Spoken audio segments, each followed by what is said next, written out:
Napapalayo muna ako sa mga, alam niyo yun, mga personal na issue, personal na problema. Again guys, dito sa bukid, pinaka-bukid na mismo, walang mga sasakyan, maliban sa bisikleta. So kung wala kang bisikleta, talagang 80% of the time, ang sasakyan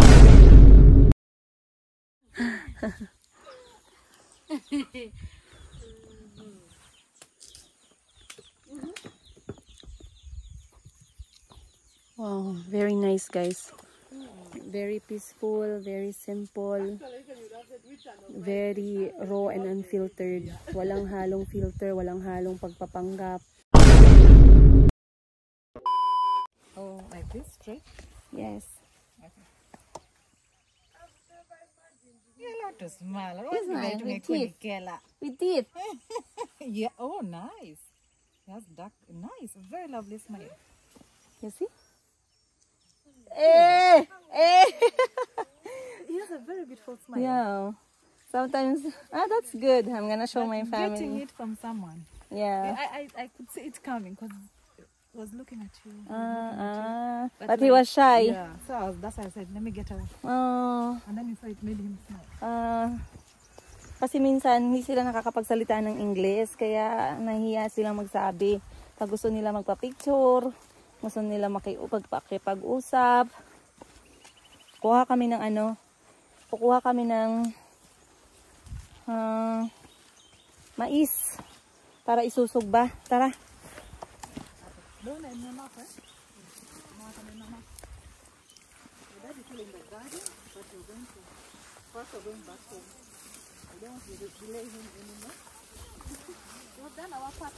Yeah, we have worked. 4 minutes.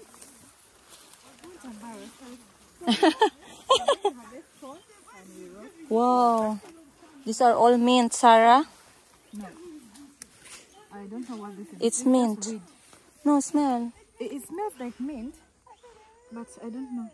Okay. You see here in Tesa region, we don't know so many herbs. But like if you brought a Muganda and you ask this, they know. Yeah, they have that part of concerning that is very rich. But for us, what's the name of what's his name? I did not know his name. Not. You see him and the boys at home? Yeah. They're siblings. Oh, okay. And I just keep forgetting their names. Simon. Biko, Simon. Simon, thank you for taking us. Now Simon is helping us get some maize or corn. So itong cornfield, hindi namin ninanakaw to guys ha. Hindi kami kawatan dito sa Africa guys ha. Disclaimer ko yan ha. Itong corn na to, pamangmamay, blah blah blah blah. Etong mais na to, pagmamayari ng tatay ni Maring Sara. Nagpaalam siya na kukuha kami ng ilang pirasong mais. Mali pala yung pinuntahan namin eh. Doon pala dapat kami sa kabila.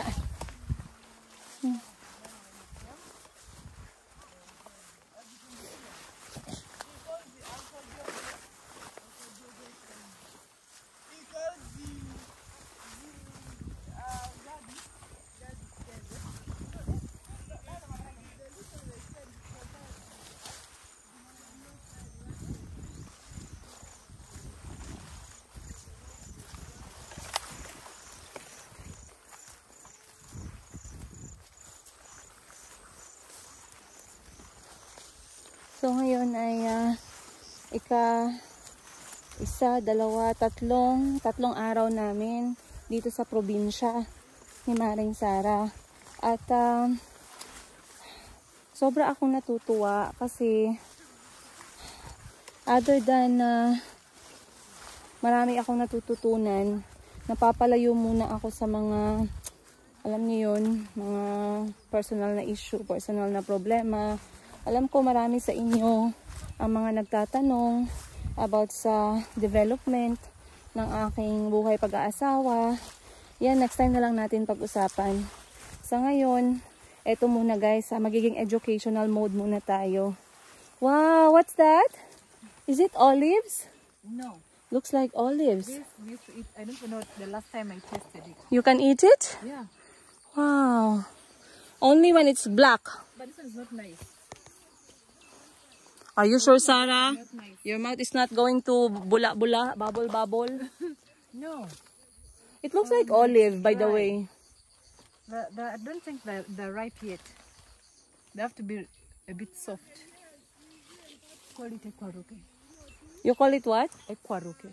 Ekwaroke. It's maybe 10 years since I ate this. Oh. Then don't trust it, because in 10 years a lot of things happen. No, but I also had to ask him if it's the one, and he said yes. Simon, you can eat it? Oh, you see, he said no. But not the green one. Ah. Then we need to look for the black one. I think even the black one are still premature. You know, the ones that like turn black when it's not yet mature. Yeah. Oh, I'm just amazed to see it like this. So many fruits. Tara, kuha tayong mais. So corn in Filipino, in Tagalog is mais. Mais. Just like maize. That one you will not forget. Oh yeah, so we're going to get mais, but make sure if you get the one which still has the thing on top, not dry. You come. How many are you getting? Simon. Where's mais? This? Mais. Mais. Say. Mais. Yes. This one is good? This one? Okay. Mulunga. In local term, mulunga. In Filipino, mais. So we have one mais. 1, 2, 3, 4, 5, 6, 7, 8, 9, 10. We have to get many.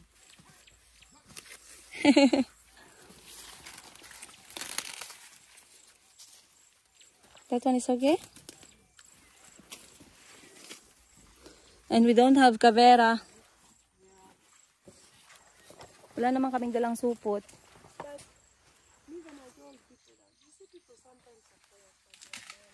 Two.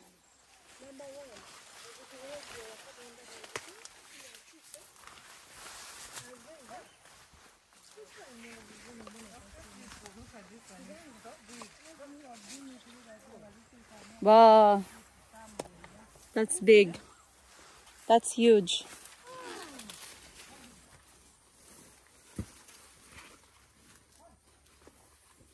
You cannot get it? No, that one you can't eat it now. Right. It needs to be young. Yeah, we need to get.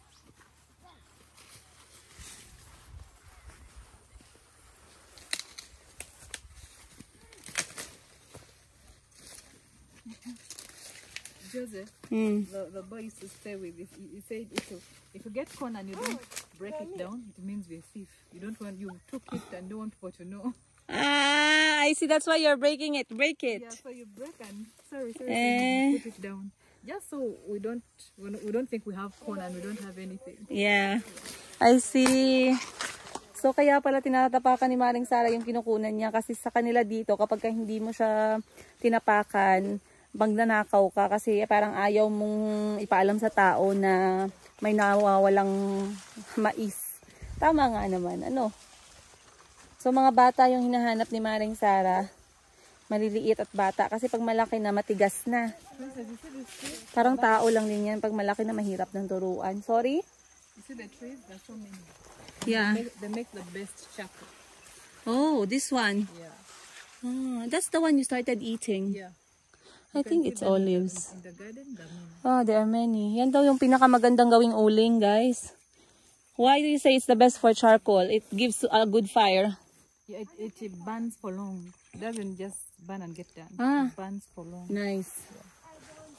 So, now, pwede naman tayong bumili ng mais, no? Pero dito kasi, may maisan sila Maring Sara. So, hindi na natin kailangan magbili ng mais.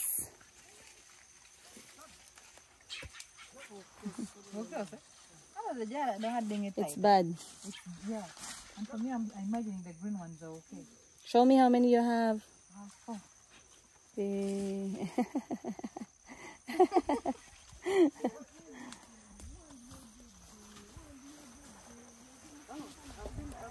think this is a volunteer granite.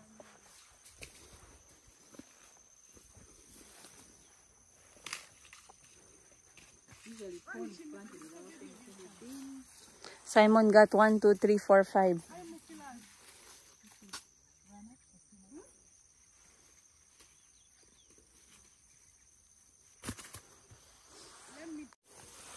So, Princess, Mm. here when we plant corn, we don't only plant corn. It's planted alongside something. See, it's tall.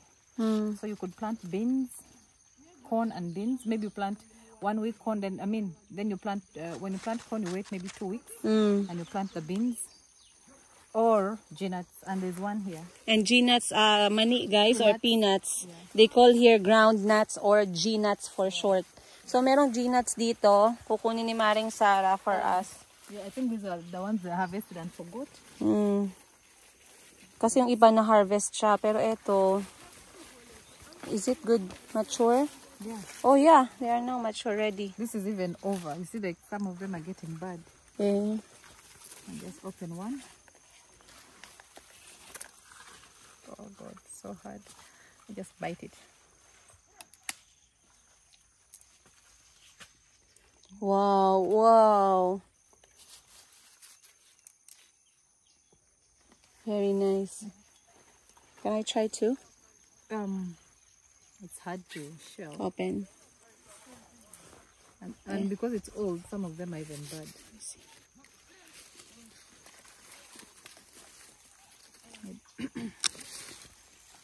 See, But if you leave it in the sun just a little bit, it's easier to peel.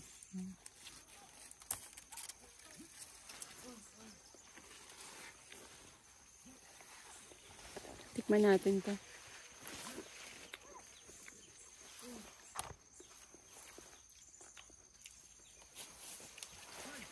Ah! I missed that one. May lasang lupa, ay may lasang mani.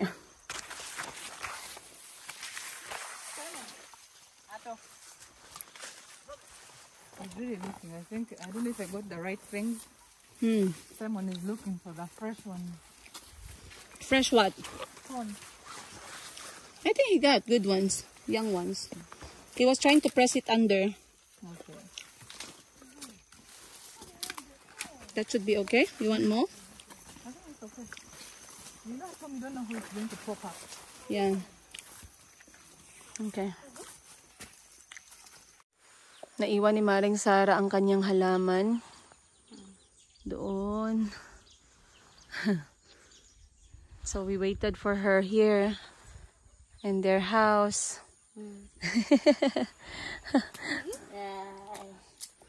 She's preparing food. Emogo. So ito ang kanilang tahanan, guys. Yun ang kanilang kusina. That's your kitchen? Yes. Kitchen. And this? Just a room. Yes, So ito yung tinatawag ni Maring Sara na earth home, katulad ng sa kanila. Meron din dito on the way papunta sa kanilang bukid. Marami kaming nadaanan din talaga na earth home. So this one is another example, you guys. Nag-e-enjoy siya makinig sa akin. Kahit hindi niya ako naiintindihan, nakangiti lang siya.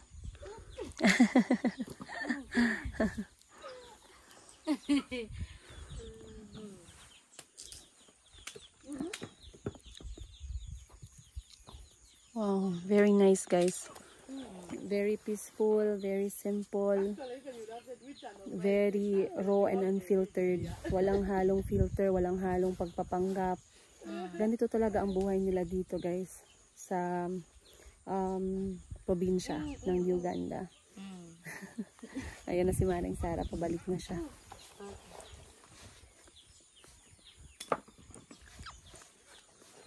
Feeling ko, kinausap ko siya kanina, hindi niya ako naiintindihan, pero natutuwa siya sa akin, kaya nag-oo lang siya, oo lang siya ng oo. Pero feeling ko, guys, hindi niya ako naiintindihan kasi hindi lahat dito nakakapagsalita talaga ng English. No, tumatawa siya.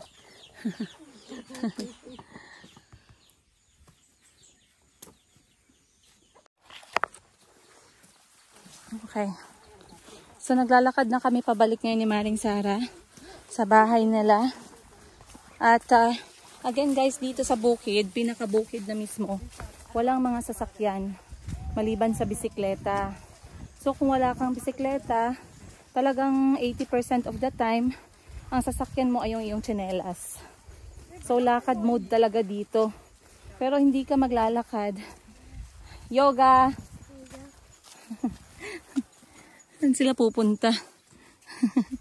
So, dito hindi ka maglalakad nang walang dala. Kasi maraming mga tanim sa palibot. Merong mani, merong mais. Ang importante, kahit parang walang may-ari, huwag naman tayong magnakaw. Magpaalam. Kasi kahit na nasa African continent tayo, yung respeto sa tao, wala naman sa kulay. Wow, very nice. Very nice. So yung respeto natin sa kapwa natin, wala yan sa kulay ng balat. Hindi porket ganito ang kulay, ganito ang mundo nila. Wala naman silang exposure sa kung anong na-expose tayo, ay hindi natin i-consider yung kanilang nararamdaman. So, again, kilala po si Maring Sara dito at ang pamilya niya. At ako po'y pinakilala nila din sa mga kakilala nila para naman hindi sila mabigla sa aking existence dito sa probinsya. So, alas 10 na, medyo gutom na ang people. Medyo gutom na ako. Tignan natin anong makakain namin. Kasi dito, walang nagpre-prepare. Not unless, isasali nila kami sa pagkain nila. 'Di ba? Pero may bit-bit po akong mani. Kasi itong mani ay ilalaga mamaya. Si Maring Sara ay may bit-bit na mais. At iyang isusugba. Yoga! That's one of our aunties. Yeah? Anya ba, Eba? That's actually a relative. So parang sa Pilipinas lang din, no?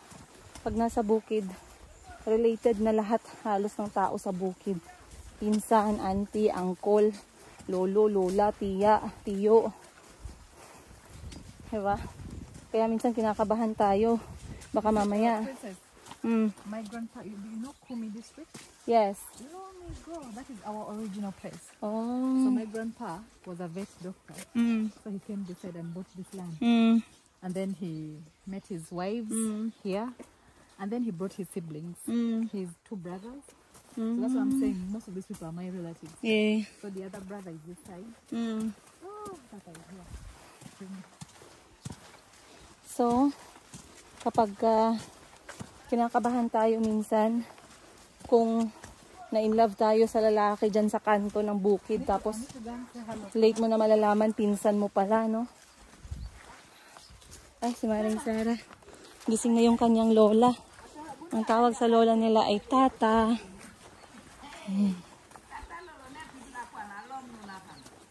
Yoga!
baby is sleeping. This one. She wants to see Papa's. Oh my days.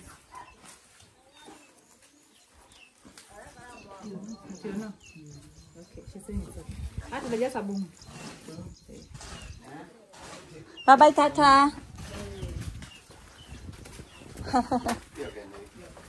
Yoga. That's my uncle. Budi apa? Arute mai. Aku dah ada mai donyo baru kan. Tundo lo dah lo. Bukan rai kini. Aturu. Oh. Ara ki chok do pane ga e ruti kan jer. Sangat jen tapi bantam. So. Jer. Yoga. Aku na jorai bulu. Ayar bo bongo pe. Jangan buat orang kere bayar ya. Kau bayar dulu.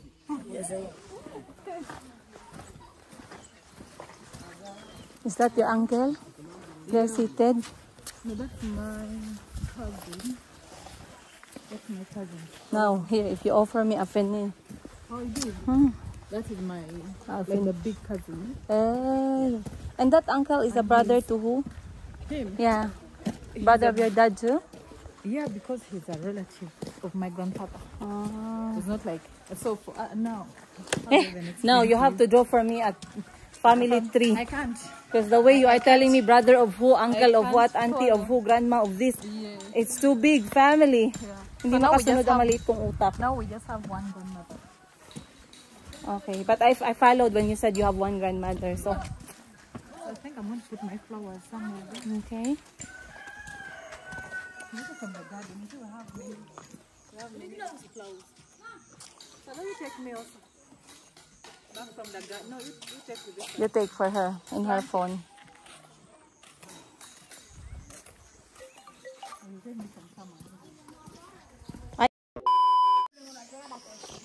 Guys, you know, kapag nandito ka sa kontinente ng Africa, knowing na sobrang layo, imagine being on the plane for like 20 hours, not including the transit. Nasa completely different kultura, completely different na kontinente ng mundo. Sometimes, maliliit na bagay nakakapag-appreciate tayo, no? Na, ay, meron pala yan dito. Hala, magkatulad kami ng ginagawa. Hala, parang Pilipinas lang din. Hala, parang Pinoy lang din, 'di ba? So, marami sa inyo yung makakapansin ng ganyan at sobrang amaze na amaze kayo. So, imagine sa maliit lang na bagay na kunyari nakatayo ako sa ganitong klaseng background, nakikita nyo yung African mud hut built from scratch ng mga lokal dito sa Africa at dito sila naninirahan sa araw-araw ng kanilang buhay. And then, gagalaw ako at makikita nyo ako dito. Ngayon, mapapansin nyo sa likod ko guys, ay napakahitik na puno ng langka. So, langka in local dialect nila, tinatawag nilang fene. At etong fene na to, sobrang blessed kasi ang daming bunga, ang sarap at ang tamis. And now, tell you guys, alam ko maraming magko-comment, Madam, may langka naman dito sa Pilipinas. You have never tried the langka or fene of Africa. And once you try it, guys, you will forget about other fene in the world, other langka, other jackfruit in the world. Because the jackfruit here in Africa, the jackfruit that I've tasted here in Uganda, just the best. Yung pagkatamis niya, sobrang pagka-perfect. Sabi nila walang perfect sa mundo. Tikman nyo yung fene, yung jackfruit ng Uganda at masasabi nyo kung wala ba talagang perfecto sa mundo, you guys. So right now, kami magpe-prepare muna ng breakfast. Tara, samahan nyo kami. Ayan. So, si Simon. Oh, I see. Boy, dumne fene lolo na ko. Arbid daw. Anan dong do ka bran. Yun ang tikiro kilo. Okay. Dakar nati. Maring Sara. Ada yang ada katura planted bembe. You will be on my music video. Da-da-da-da-da-da. Da-da-da-da-da. Amuro kitingo. I'll be there even just doing this. Yes, that's that's your part of the video, just fanning the maize. So Maring Sara is preparing for breakfast. Time check, it's 11 a.m. We tried to get fene, but the fene is not good. Hey, Papa, it's not good.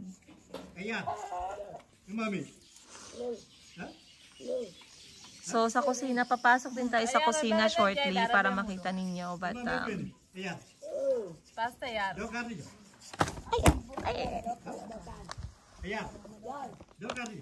Ada kata ada dengan ini guys, mami.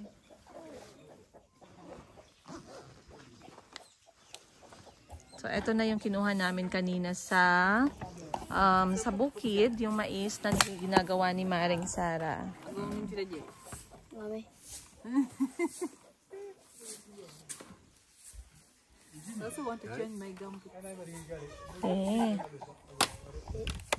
Tinry namin magkuha. Papa, welcome back. Thank you. Tinry namin magkuha ng fene, but the fene is not ready. So, fene, they said, langka. Ang laki ng puno ng langka ni Papa ni Maring Sara dito. Ang daming bunga. Kumuha sila ng isa, pero look guys. Hindi pa naman siya, hindi pa siya ready. Hindi pa siya okay. Wala din siyang amoy, so hindi pa talaga yan siya ready. So, habang ang lahat ay, dito tayo. Medyo busy yung mga kasama ko. Si Maring Sara nagmagawa ng mais. Ako naman dito lang kasi ako may signal. Kaya, meron ako mga kailangang replyan. Mahirap din kasi ang signal dito. Maswerte na tayo pag nakakuha tayo ng signal. Pero hindi talaga yung number 1 na ini-expect ko, no? So, pupunta tayo sa kusina. So, yung kusina namin dito sa probinsya, ito po ang itsura. Ito, mga gamit pang pang saka. May mga kaldero na malalaki. Pasok tayo. Okay. So, ngayon nagpapakulo na ng tubig para sa tsaa.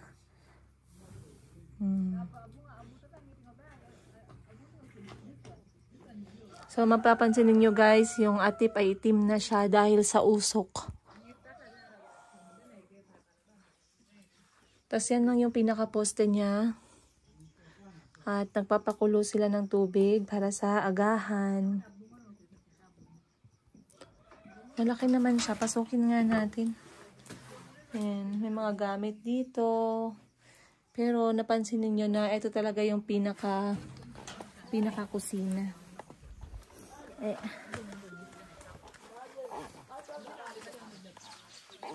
So baka nagtataka kayo kung ano ang purpose nito. Diyan nila pinapatuyo yung kanilang mga plato, kaldero, para kapag katapos hugas, diyan na siya nilalagay.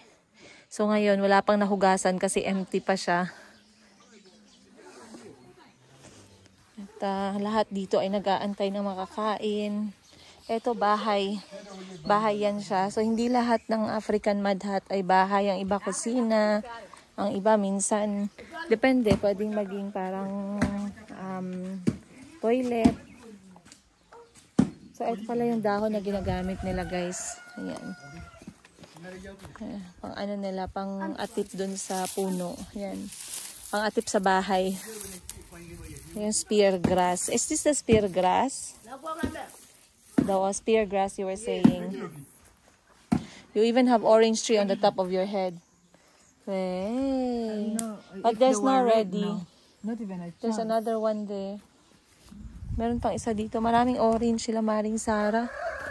Ayan, oh. Kaso walang hinog. Hilaw pa lahat. First time ko nakakita ng puno ng orange, guys. Wala kasing ganito sa amin sa Jensen, eh. Ayan.